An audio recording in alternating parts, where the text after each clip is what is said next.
সারা দেশে বইছে নির্বাচনী হাওয়া। ২৩৭ আসনে দলীয় প্রার্থী ঘোষণা করে মাঠে নেমে পড়েছে, প্রচারণা শুরু করেছে বিএনপি। তবে এখনও মিত্রদের সঙ্গে আসন সমঝোতা চূড়ান্ত করতে পারেনি দলটি। এতে জোটের শরিকদের মধ্যে দেখা দিয়েছে ক্ষোভ ও অসন্তোষ। তারা আসন পাবে কি পাবে না তা নিয়ে চিন্তায় পড়েছে। বিএনপির প্রার্থীদের কর্মকাণ্ড ও অসহযোগিতা ভাবিয়ে তুলেছে তাদের।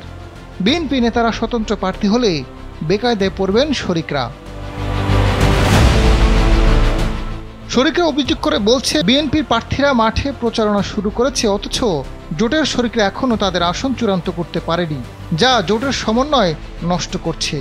আসন চূড়ান্তে যত সময় নেওয়া হবে ততই বিএনপির প্রার্থীদের সিদ্ধান্ত মানতে বাধ্য করা কঠিন হবে।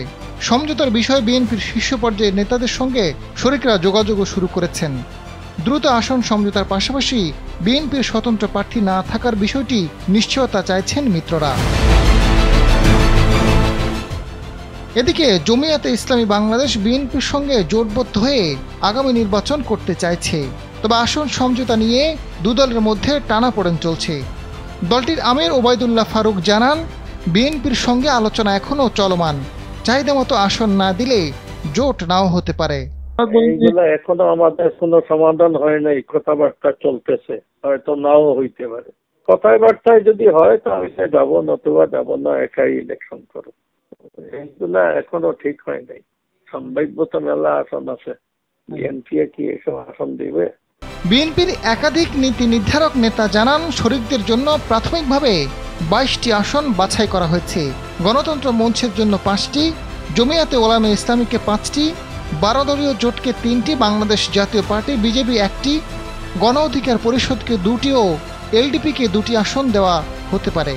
জাতীয়তাবাদী সমমনা জোট, জাতীয়তাবাদী গণতান্ত্রিক আন্দোলন, বাংলাদেশ লেবার পার্টি ও গণফোরামকে 1টি আসন ছাড়ের সম্ভাবনা রয়েছে।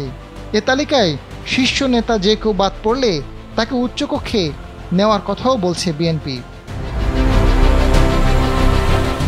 এদিকে মিত্রদের শীর্ষ নেতারা জানান, তাদের আসনে প্রতিদিনই বিএনপির সম্ভাব্য প্রার্থীরা নানা কর্মসূচি পালন করছেন, শোডাউন ও গণসংযোগ করছে।